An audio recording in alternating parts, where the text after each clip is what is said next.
పిత పుత్ర పవిత్రాత్మమున ఆమేన్. ప్రియమైన దేవుని బిడ్డలారా, క్రీస్తునాథుని యందు సహోదరి సహోదరులారా, ఈరోజు మనందరము కూడా సామాన్య కాల 5వ ఆదివారంలో ప్రవేశించి ఉన్నాం. ఈ 5వ ఆదివారం ప్రభు మనలను భూమికి ఉప్పువలే ఉన్నాము అని, ఈ లోకానికి వెలుగై ఉన్నామని సంబోధిస్తూ ఉన్నారు.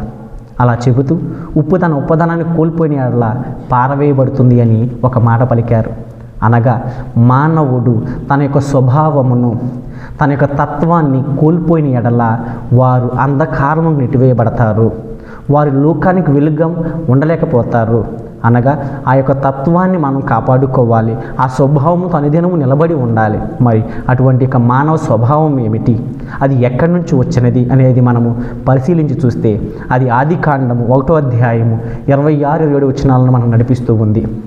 ఆ వచనాలలో ప్రభు ఈ విధంగా సెలవిస్తూ ఉన్నారు. మానవుడను మనను పోలి మనవలే ఉండును అని చెప్పి తనను పోలి సృజించెను అని.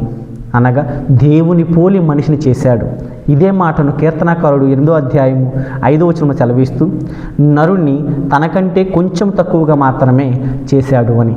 అనగా మనలను 99% దైవత్వానికి సరిసమానులుగాను దైవమును వలె పోలి ఉండలాగాను మనం చేశాడు.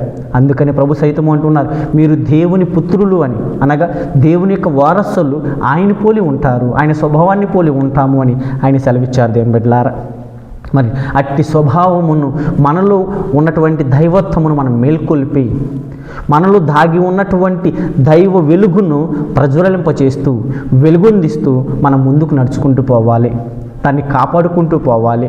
మరి ఆ దైవత్వం ఏమిటి, అసలు దేవుని యొక్క సద్గుణం ఏమిటి, ఆ దైవ స్వభావం ఏమిటి అనేది మనం పరిశీలించుకుంటే నిర్గమకాండం 34వ అధ్యాయము 6-7 వచనాల్లో మనకు స్పష్టమవుతుంది. దేవుని బిడ్డలారా, అతడు కరుణామయుడు, దయాపరుడైన దేవుడు, సులభముగా కోపపడువాడు కాడు, నిత్యము ప్రేమించువాడు, నమ్మదగినవాడు, ప్రజలను కృపతో చూచువాడు, దోషములను అపరాధములను పాపములను క్షమించువాడు, అయినప్పటికీ పాపములను సహింపడు అని. ఆయన పాపములను సహింపడు. దేవుని బిడ్డలారా, అనగా పాప కార్యములను దోషములను ఆయన సహింపడు. అటువంటి సద్గుణాలను మనం పొందుకొని పాపమును ద్వేషిస్తూ దైవతత్వాన్ని మనం రూపొందించుకొని జీవం పోసి దాన్ని నలుగురికి పంచడానికి ప్రయత్నం చేయాలి. అది ఏ విధముగా చేయగలుగుతూ ఉంటాము అనేది ఈరోజు యొక్క మొదటి పట్టణములో యెషయా ప్రవక్త తెలియపరుస్తూ ఉన్నారు.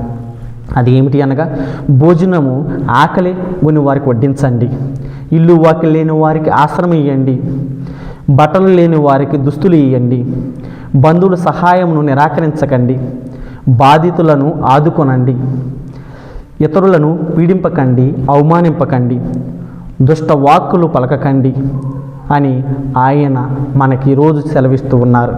అట్టి విధముగా మనం జీవించిన ఎడల ఏమవుతుంది అంటే, మన చుట్టూ ఉన్న అంధకారము కూడా తొలగిపోయి మిట్ట మధ్యాహ్నము ఎండ వలె వెలుగొందుతూ ఉంటుంది అని చెప్పి ఆయన మనకి సెలవిస్తూ ఉన్నారు. దేవుని బిడ్డలారా, మరి అట్టి యొక్క దైవత్వము మనలో వెలుగొందాలి అంటే, మనలో ఉన్నటువంటి అంధకారము తొలగి దైవ స్వభావము మానవ స్వభావము ఏకమై మనం ఈ లోకంలో జీవించాలి అంటే, దేవుని వారసులలాగా పరలోకము ఈ లోకానికి తీసుకురావాలి అంటే మనకి మానవుని వివేకమునకు సాధ్యము కాదు, మానవ ఆలోచనకు సాధ్యము కాదు.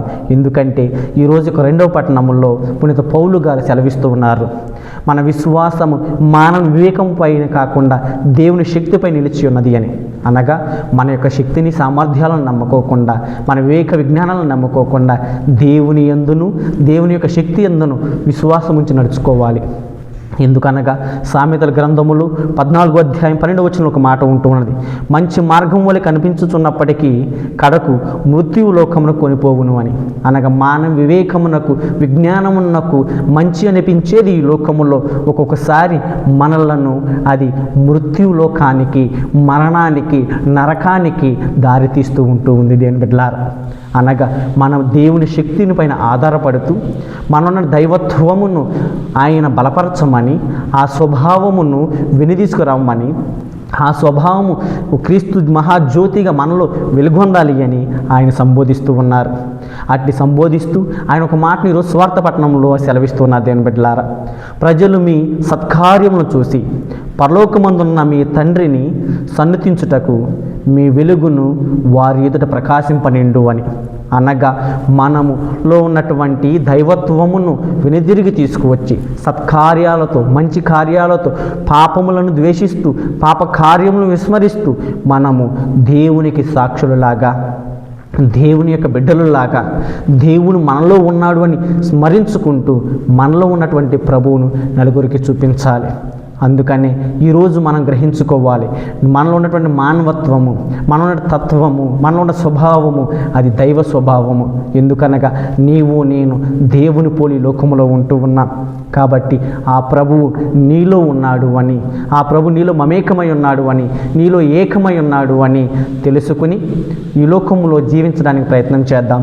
మన సత్కార్యాలతో మన యొక్క తండ్రికి సాక్షులుగాను, క్రీస్తుని యొక్క వెలుగును అంధకారమున్న ప్రతి ఒక్కరి ముందట ఎదుట ప్రకాశింప చేయాలి అని ప్రత్యేకంగా ప్రార్థన చేసుకుంటూ, ఆ దేవాతి దేవుడు మీలో దాగి ఉన్నటువంటి ప్రతి ఒక్క క్రీస్తు వెలుగును, సత్కార్యాలను, దైవ స్వభావాలను వెనుదిసుకురాగులాగన బయటికి తీసుకువచ్చి నలుగురికి ఉదాహరణ జీవించలాగన ఆశీర్వదించాలని ప్రత్యేకంగా ప్రార్థన చేసుకుంటూ, ఆ దేవాతి దేవుడు మనల్ని అందరిని ఆశీర్వదించును గాక. ఆమేన్.